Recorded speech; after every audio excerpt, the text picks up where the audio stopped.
Dans Question d'équilibre, je parle équilibre au service de la santé physique, émotionnelle et mentale. Dans cet épisode, je voulais vous parler de l'intérêt pour moi d'avoir plusieurs métiers. Je suis Sophie et coach holistique. J'accompagne principalement des hommes et des femmes qui ont besoin d'une part de prendre soin d'eux et d'apprendre à s'écouter, et d'autre part de faire le tri dans leur vie pour s'épanouir pleinement. Avoir plusieurs métiers, une posture qui n'a pas toujours été évidente pour moi. Entre jugement, voire incompréhension des uns, et mon propre jugement, et sentiment surtout d'être un imposteur, voire carrément d'être incompétente, c'était vraiment pas évident. Donc aujourd'hui, j'arrive à dire librement que je suis ostéopathe et coach, de métiers différents et tellement complémentaires.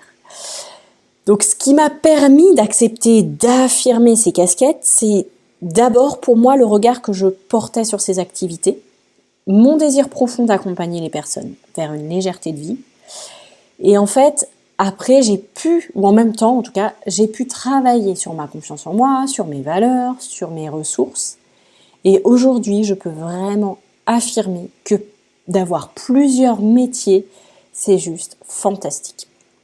Mais avant, j'avais envie de vous lire un petit morceau de livre pour enfants que j'ai lu justement ce matin à ma fille. Ça s'appelle Madame Bonheur. Connais-tu un pays où les vers de terre pleurent à longueur de journée? Pourtant, ce pays a existé. C'était le pays le plus triste du monde. Il s'appelait le Val-de-Larmes. Le matin, en se réveillant, les oiseaux du Val-de-Larmes ne se mettaient pas à chanter, ils éclataient en sanglots. Oh oui, c'était un affreux pays. Pour couronner le tout, le roi lui-même passait son temps à pleurer. Assis sur son trône, il se lamentait, et de grosses larmes coulaient sur ses joues. Madame Bonheur était allée en vacances au bord de la mer. À présent, elle rentrait chez elle. Elle conduisait en fredonnant gaiement quand elle aperçut un poteau indicateur. Val-de-Larmes, 10 kilomètres. Val-de-Larmes? C'est curieux, je ne connais pas ce pays, songea Madame Bonheur, et elle suivit la direction indiquée. En arrivant au Val-de-Larmes, Madame Bonheur s'arrêta un instant devant une pancarte qui disait « Vous entrez dans le Val-de-Larmes. Par ordre du roi, il est interdit de sourire, rire, s'esclaffer. » Très intriguée, Madame Bonheur continua sa route. Elle arriva devant un château. Un garde lui fit signe de s'arrêter. « Que voulez-vous » demanda-t-il d'une voix lugubre. Madame Bonheur répondit en souriant poliment. « Je voudrais voir le roi. »« Je vous arrête, gronda le garde. »« Pourquoi ?»« Parce que vous avez commis une faute grave, très grave. » Le garde ouvrit la lourde porte du château. Il fit entrer Madame Bonheur, lui fit traverser la cour d'honneur, monter un escalier gigantesque, longer un immense couloir, ouvrit une autre lourde porte, fit entrer Madame Bonheur dans une vaste salle. Et au fond de cette vaste salle trônait le roi, en larmes. Le garde fit une révérence et dit « Votre Majesté, j'ai arrêté cette personne en flagrant délit. » Le roi cessa de sangloter. « Votre Majesté, cette personne m'a souri, » continua le garde. Il y eut un grand silence, et au bout d'un moment, le roi s'écria. « Est-ce possible ?» Madame Bonheur éclata de rire. « Elle rit !» hurla le roi d'un ton scandalisé. « Pourquoi pas ?» s'exclaffa Madame Bonheur. « Elle s'exclaffe !» rugit le roi, et il fondit en larmes. « Pourquoi est-il interdit de rire ?» demanda Madame Bonheur. « Parce que nous sommes dans le Val-de-Larmes !» gémit le roi. « Ça n'a jamais été permis !» ajouta-t-il en pleurnichant. Puis il se mit à sangloter. « J'étais triste avant votre arrivée, et maintenant je suis 2 fois plus triste. » Madame Bonheur demanda doucement. « Vous aimeriez être heureux ?» « Évidemment, » grommela le roi, « mais c'est impossible. » Suivez-moi, dit Madame Bonheur. Ne me parlez pas sur ce ton, gémit le roi. Oh, je vous en prie, ce n'est pas le moment, répliqua Madame Bonheur. Alors le roi se leva et la suivit. Ils traversèrent la vaste salle, passèrent la lourde porte, longèrent l'immense couloir, descendirent l'escalier gigantesque, traversèrent la cour d'honneur, passèrent la porte d'entrée. « Montez dans ma voiture, » dit Madame Bonheur.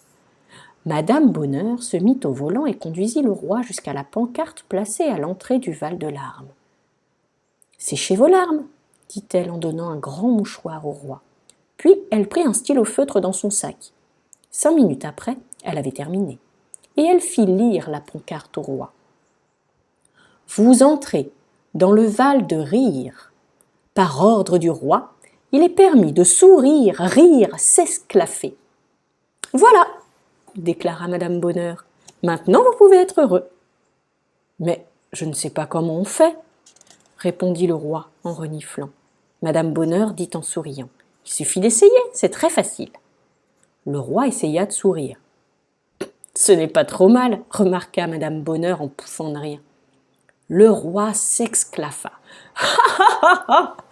Puis il annonça en se tordant de rire. « Je suis le roi du Val de Rire !»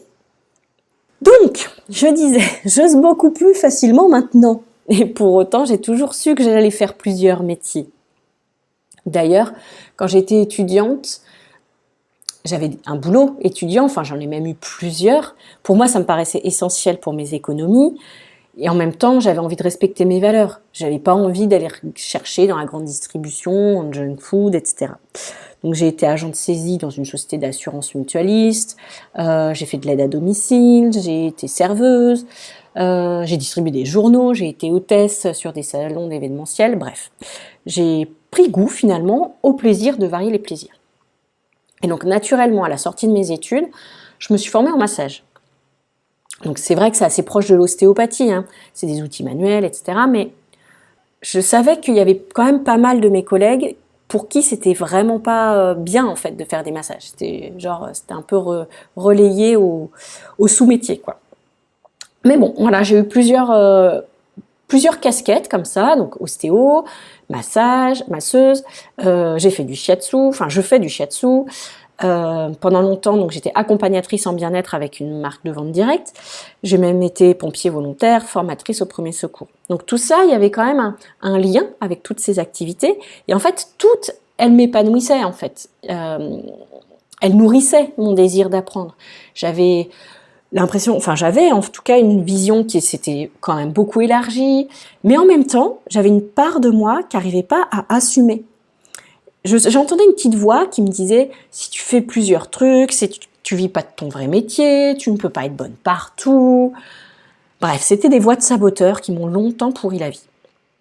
Et à force de me poser toutes ces questions, j'avoue qu'à un moment donné, je faisais plus du tout les choses par plaisir. J'étais un peu tiraillée. Quand j'en arrêtais un, ça me manquait. Je me sentais déséquilibrée et en même temps, j'arrivais vraiment pas à assumer. C'était compliqué pour moi. Donc j'ai cherché à relier tout ça longtemps. C'est aussi comme ça qu'est né Adventure Bien-être finalement, mais c'était pas très fluide au départ. Pour moi, quelque part, ça manquait un peu de mouvement. Mais voilà, bref. Et donc maintenant, mon format d'Adventure Bien-être me convient beaucoup mieux. Donc oui, je suis ostéopathe, mais non, j'ai pas envie de faire que ça. Donc oui, c'est un métier super, formidable, je l'adore ce métier, mais j'ai pas envie d'être enfermée entre 4 murs, 5 à 6 jours par semaine, et finalement être prisonnière de ce métier qui pour moi rime plutôt au départ avec liberté. Donc c'est comme ça que j'ai créé aussi mon activité avec le coaching, où là je sais que je peux faire évoluer mon activité, que je suis en construction avec mes clients, que je peux me permettre d'utiliser tous les autres outils que j'ai dans ma besace, que je peux même en créer d'autres, me former à d'autres outils, que je peux être libre d'être à l'extérieur, chez moi, je sais pas, en montagne, en marchant, en courant, en dansant, en dessinant. Et ça me plaît beaucoup plus. Et c'est ça qui est pour moi un équilibre aujourd'hui. Et je ressens dans mon corps ce besoin de butiner, d'aller voir partout, de me renseigner sur plein de choses.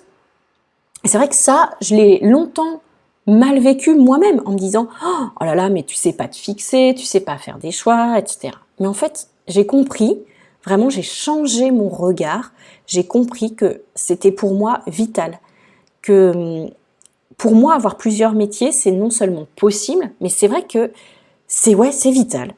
Et je pense qu'il y a beaucoup de personnes pour qui c'est la même chose, mais qui n'osent pas. Qui n'osent pas parce qu'on est dans une société où il y a une partie, effectivement, les entrepreneurs qui, eux, vont beaucoup oser, et les salariés qui sont bloqués dans leur système parce que les entreprises sont elles-mêmes bloquées dans leur système de c'est le même métier, et puis surtout, on ne fait pas appel à la co-création. Donc pour moi, ça c'est un déséquilibre complet, alors qu'à l'inverse, co-créer, c'est pour moi complètement un équilibre. Et le petit truc en plus avec ça, depuis que j'ai accueilli ça, c'est vraiment que j'ai pas l'impression de travailler. Je m'amuse, je me nourris, je me sens vivante, et finalement c'est vraiment le regard qui a changé. J'ai en fait changé le panneau à l'entrée de mon village, à l'entrée de mon mental, à l'entrée de mon corps. Et tout est dans le regard finalement. Tout est dans ce qu'on se dit au départ. Donc n'oubliez pas, je trouvais que la petite histoire de début est vraiment en lien avec ça. Si ça vous plaît pas, ou si ça vous plaît plus, c'est pas forcément qu'il faut tout envoyer balader. C'est peut-être juste qu'à un moment donné, il faut changer le regard. Il faut changer de filtre. Et observer ce qui se passe en nous. Observez ce qui se passe en vous. Vraiment changer la pancarte et vous allez voir, vous allez vous autoriser vraiment de nouvelles choses. Donc voilà, c'était le partage que j'avais envie de vous faire aujourd'hui. Donc vous pouvez me retrouver sur mon site internet adventure-bien-être.fr, également sur les réseaux sociaux, donc sur Facebook, c'est Sophie Mingre et Sophie Mingre Adventure Bien-être. Sur Insta, c'est Sophie le underscore MABE pour Adventure Bien-être. Et j'ai une page YouTube aussi où il y a assez peu de vidéos, mais ça va venir petit à petit. Voilà, et ben je vous dis à très vite et belle journée à vous.